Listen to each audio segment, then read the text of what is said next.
Hello ವಿದ್ಯಾರ್ಥಿಗಳೇ, ಈ ಒಂದು ವಿಡಿಯೋದಲ್ಲಿ ನಾವು ಸಮರ ವ್ಯಾಪಾರ ಮುಂದೆ ಮಗನೇ ಅನ್ನೋ ಹಳೆಗನ್ನಡ ಪದ್ಯ ಇದೆ. ಅದಕ್ಕೆ ಯಾವ ರೀತಿ ಕೀ ಉತ್ತರಗಳನ್ನ ಬರೀಬೇಕು, ಸಿಂಪಲ್ಲಾಗಿ ಕನ್ನಡದಲ್ಲಿ ಅದರ ಅರ್ಥ ಏನು ಅನ್ನೋದನ್ನು ಈ ವಿಡಿಯೋದಲ್ಲಿ ಚರ್ಚೆ ಮಾಡೋಣ.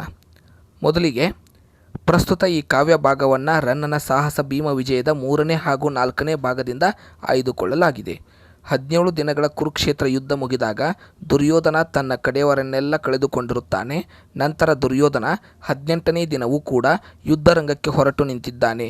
ಈ ವಿಷಯವನ್ನು ತಿಳಿದು ಧೃತರಾಷ್ಟ್ರ ಹಾಗೂ ಗಾಂಧಾರಿಯು ಸಂಜಯನಿಂದ ವಿಷಯ ತಿಳಿದುಕೊಂಡು ಯುದ್ಧ ಭೂಮಿಗೆ ಬರುತ್ತಾರೆ. ದುರ್ಯೋಧನ ಚಂದ್ರವಂಶದ ಸಂಪತ್ಭರಿತವಾದ ಬಲಿಷ್ಠವಾದ ಬಳ್ಳಿಯಾಗಿದ್ದನು. ತನ್ನ ವಂಶದ ಬಳ್ಳಿಗೆ ಮೂಲಾಧಾರ ಆಗಿದ್ದನು. ದುರ್ಯೋಧನನ ವಿಷವನ್ನು ಮೈದುಂಬಿಕೊಂಡಿರುವ ಸರ್ಪವನ್ನು ತನ್ನ ಧ್ವಜದಲ್ಲಿ ಚಿಹ್ನೆಯಾಗಿ ಬಳಸಿಕೊಂಡಿದ್ದನು. ಪ್ರಳಯದ ರೀತಿಯಲ್ಲಿ ಭೀಮ ಅತಿ ಭೀಕರವಾದ ಸರ್ಪರೂಪದಲ್ಲಿ ಬಂದು ನಿನ್ನನ್ನು ನುಂಗಿಬಿಟ್ಟರೆ ಎಂದು ಗಾಂಧಾರಿಯು ಈಗ ಕಳವಳವನ್ನು ವ್ಯಕ್ತಪಡಿಸುತ್ತಾಳೆ.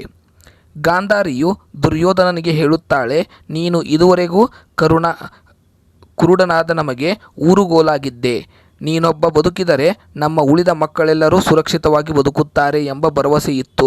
ಆದರೆ ಈಗ ನಿನ್ನನ್ನು ಯಮರಾಜ ಕೊಂದು ಬಿಟ್ಟರೆ ಎಂದು ಗಾಂಧಾರಿಯು ಕಳವಳವನ್ನು ವ್ಯಕ್ತಪಡಿಸುತ್ತಾಳೆ. ಕುರುಕುಲಕ್ಕೆ ತಿಲಕಪ್ರಾಯನಾದ ದುರ್ಯೋಧನನೇ ಗುರು ಹಿರಿಯರು ಎದುರಾದಾಗಲೆಲ್ಲ ಅವರ ಪಾದಗಳಿಗೆ ನಮಸ್ಕರಿಸಲಿಲ್ಲ, ಅವರ ಆಶೀರ್ವಾದ ಸ್ವೀಕರಿಸಲಿಲ್ಲ. ಏಕೆ ಮೌನವಾಗಿರುವೆ? ಇದು ನಿನಗೆ ಸರಿಯೇ? ಗುರು ಹಿರಿಯರನ್ನು ಗೌರವಿಸುವುದನ್ನು, ವಿನಯವಂತಿಕೆಯನ್ನು ಏಕೆ ನೀನು ಮರೆತು ಬಿಟ್ಟೆ ಎಂದು ಗಾಂಧಾರಿಯು ಪ್ರಶ್ನಿಸುತ್ತಾಳೆ.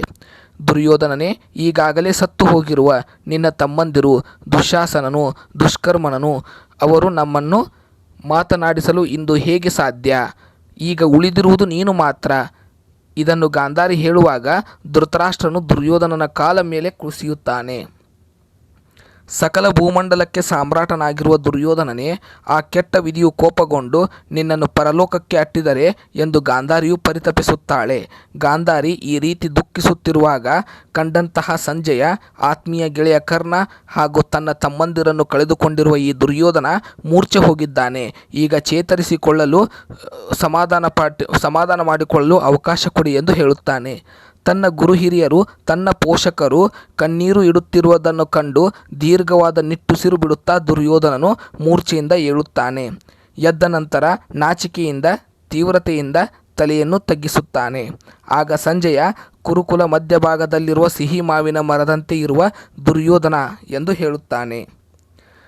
ದುರ್ಯೋಧನ, ನೀನು ಸಂಧಿಗೆ ಒಪ್ಪಿಕೊಳ್ಳಬೇಕು. ಪಾಂಡವರೊಂದಿಗೆ ಸಂಧಿಗಾಗಿ ಸಂಜಯನನ್ನು ಕಳುಹಿಸುತ್ತೇನೆ. ಭೀಮನೊಂದಿಗಿನ ನಿನ್ನ ವೈರತ್ವವನ್ನು ಬಿಟ್ಟು ಬಿಡು. ಈಗಾಗಲೇ ಎಲ್ಲರನ್ನೂ ಕಳೆದುಕೊಂಡಿದ್ದೀಯಾ. ಪಾಂಡವರಿಗೆ ಅರ್ಧ ರಾಜ್ಯವನ್ನು ಕೊಟ್ಟು ಬಿಡು ಎಂದು ಧೃತರಾಷ್ಟ್ರನು ದುರ್ಯೋಧನನಿಗೆ ಕಾಲನ್ನು ಹಿಡಿದು ಬೇಡಿಕೊಳ್ಳುತ್ತಾನೆ. ನಿನಗೆ ಧರ್ಮರಾಯನಲ್ಲಿ ಈಗಾಗಲೇ ಉಂಟಾಗಿರುವ ಯುದ್ಧ ನಿರ್ಧಾರವನ್ನು ಬಿಟ್ಟು ಬಿಡು. ಇನ್ನು ಯುದ್ಧ ಮಾಡಿ ಪ್ರಯೋಜನವಿಲ್ಲ ಎಂದು ಧೃತರಾಷ್ಟ್ರನು ಹೇಳುತ್ತಾನೆ. ಗಾಂಧಾರಿಯು ದುರ್ಯೋಧನನಿಗೆ, ನಮಗೆ ವಯಸ್ಸಾಗಿದೆ, ನಮ್ಮ 2 ಕಣ್ಣುಗಳು ಇಲ್ಲ, ಆದ್ದರಿಂದ ನೀನು ಒಪ್ಪಿಕೋ ಎಂದು ಹೇಳುತ್ತಾಳೆ. ಈಗ ನೀನು ಯುದ್ಧವನ್ನು ಬಿಟ್ಟು ಬಿಡಾರಕ್ಕೆ ಮರಳಿಬಿಡು. ಈಗಾಗಲೇ ನಾವು 99 ಮಂದಿ ಮಕ್ಕಳನ್ನು ಕಳೆದುಕೊಂಡಿದ್ದೇವೆ. ನೀನು